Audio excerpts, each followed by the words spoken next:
escritório do Tribuna Livre. Tem o consultório, que é na quinta-feira, e hoje é o escritório do nosso programa Tribuna Livre. Vou receber aqui nos estúdios o advogado doutor Ricardo Messetti para explicar com a gente como funciona, como tirar as dúvidas em relação à questão da taxação das compras online.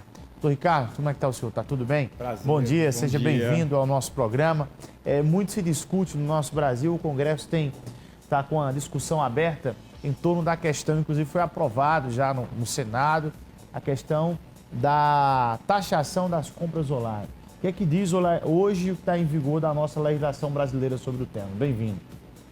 Bom dia, Bruno. Bom dia a todos os telespectadores do Tribuna Livre. É um prazer estar aqui. Hoje, como é que funciona a taxação dessas compras online de plataformas do exterior? Tem o programa da Receita Federal chamado Remessa Conforme. Então, as empresas que são registradas nesse programa, hoje são 12 empresas, entre elas Amazon, Shein, Shopee, Mercado Livre, Magazine Luiza e outras. Nas compras até $50, não há nenhuma tributação federal. Há sim o ICMS estadual de 17%, mas é isento do imposto de importação. Já as compras acima de $50 tem a tributação federal de 60%, com o ICMS também estadual de 17%. Tem um PL que começou na Câmara, foi para o Senado e agora voltou na Câmara porque teve uma alteração, que é o PL do Mover, que é um programa de mobilidade verde e inovação que visa créditos de carbono. Colocaram no meio desse PL, na Câmara dos Deputados, um que a gente chama normalmente, no meio jurídico, de jabuti, porque não tem nenhuma correlação com o projeto em si, a taxação agora das compras até $50 de 20%. Tira essa isenção e passa-se a ser 20%. E $50 para cima continua a mesma tributação.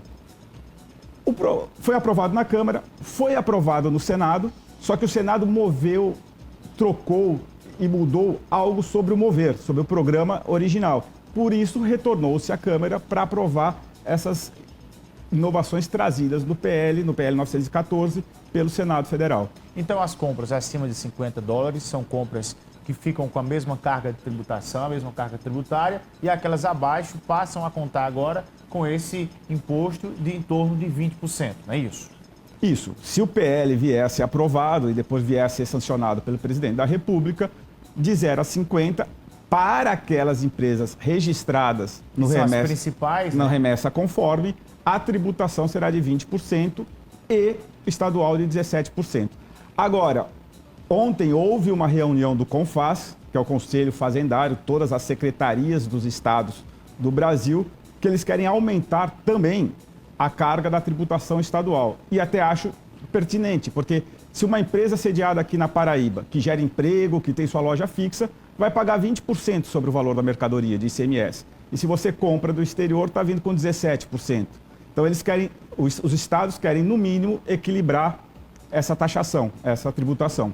Na condição de tributarista, como é que o senhor observa toda essa discussão, inclusive com a medida que não é vista com bons olhos pela sociedade, mas do ponto de vista de arrecadação, inclusive também de competitividade entre as empresas, causa algo ali desproporcional, com a empresa que está aqui no Brasil, que está sediada pagando seus impostos, gerando emprego para o nosso Brasil, com outra que está sediada fora e que está entrando, inclusive, reduzindo o lucro de quem está aqui.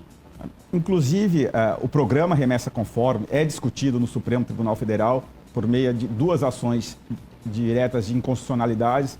Uma é da CNI, que é a Confederação Nacional da Indústria, a outra é de outra associação, peço desculpa que não lembro o nome agora, justamente por isso, porque se está quebrando a isonomia e quebrando a competitividade do produto nacional.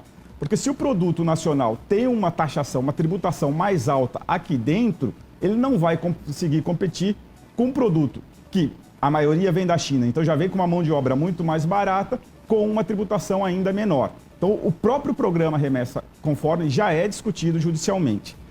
O ponto que eu destaco sobre o PL 914, que quer dar essa tributação de 20%, é que ele foi uma emenda num PL sem nenhuma pertinência temática. É aquilo que eu falei, é um jabuti. Então, eu acho que esse PL, se vier a ser sancionado, esse ponto também vai ser questionado pelos consumidores que adquirem judicialmente. Nós temos, inclusive, pergunta do WhatsApp. Qual pergunta, Breno, por gentileza, na tela? O nosso Breno. Tem alguma forma de reclamar dessa taxa ou como rever essa situação? É o Luciano de Mangabeira. Isso deve ser dentro do que ele está respondendo aqui, Breno. Pois não, doutor? Luciano, hoje essa tributação de 20% ainda não foi aprovada. Se vier a ser aprovada, eu entendo que ela é inconstitucional. Como eu falei, foi uma emenda num PL sem nenhuma pertinência temática. O Supremo já decidiu que esses jabutis são inconstitucionais. Você precisa ter pertinência temática para fazer emenda em projeto de lei. Se vier aprovada, como eu falei agora aqui com o Bruno, eu acho que vai ter muita demanda judicial e é sim passível de discussão. Mas tem que lembrar que eu acho que o próprio programa Remessa Conforme vai também ser apreciado pelo Supremo Tribunal Federal e há a possibilidade do Supremo vir e falar que esse programa Remessa Conforme é inconstitucional e aí ficar com a tributação cheia, 60% mais 17% estadual. Tem mais pergunta agora às 7 horas e 36 minutos. Bom dia, Bruno. Tem como saber o valor da taxação antes de comprar o produto? Inclusive é uma pergunta de como é que fica a questão da taxação. Todo qualquer produto que você compra, porque muitas vezes você vê o valor cheio ali e tem a curiosidade de saber quanto é que eu estou pagando, quanto é que o imposto incide no preço final desse material. Às vezes você só sabe quando chega aqui, mas não sabe quanto está pagando de imposto. Na verdade, eu vou responder duas perguntas. Primeiro, tem um normativo no Código de Defesa do Consumidor, que é o princípio da transparência tributária, que o consumidor tem o direito, então as empresas são obrigadas a informar quanto de tributo é pago sobre o produto. Então você pode sim exigir isso. Sobre a taxação das compras internacionais, você vai pegar o preço em dólar, vai ter que converter com a data de entrada no país. Se for aprovado o PL, até $50, jogar 20% de imposto de importação e 17% de imposto sobre circulação de mercadorias, que vai para o Estado. Agora, hoje, é zerada o imposto de importação, só se joga os 17%. Compras até $50. Eu queria ouvir também o esclarecimento do senhor em relação à questão da desoneração da folha de pagamento, que foi um assunto muito discutido recente no nosso Brasil. E o trabalhador que está em casa em meio a essa discussão, eita, o governo vetou, vai ter o fim agora da desoneração, as empresas vão ter que demitir, etc. e tal. O que é que isso impacta, principalmente um trabalhador que está acompanhando agora o nosso programa, que é o CLT, que está acompanhando agora o nosso Tribuna Livre? A carga tributária sobre a folha de salário no Brasil é uma das mais altas que existe.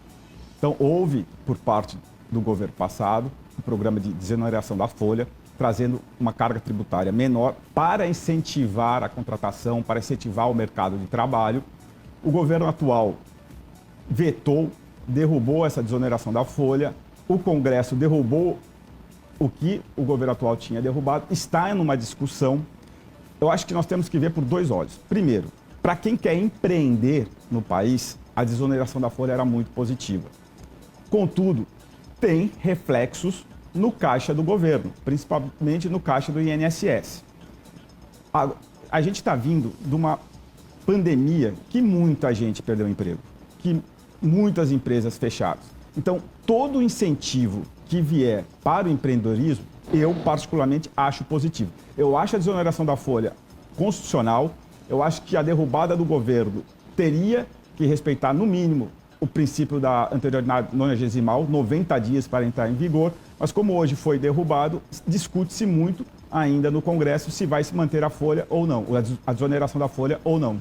Doutor, nós queremos agradecer muito a sua participação conosco aqui, tratando de temas tão importantes, emprestando aqui o seu conhecimento em relação à questão de assuntos tributários do nosso país. Eu que agradeço o convite, foi uma honra, estou sempre à disposição da Tribuna Livre, da TV Arapuã, de você, Bruno. Quando vier tratar qualquer assunto tributário, pode chamar que eu adoro. Obrigado pela participação. E como vocês sabem, agora a partir das terças, toda terça-feira, aqui no nosso programa, vamos ter aqui, além do consultório do Tribuna Livre, que é na quinta-feira, na terça, o nosso escritório do Tribuna Livre.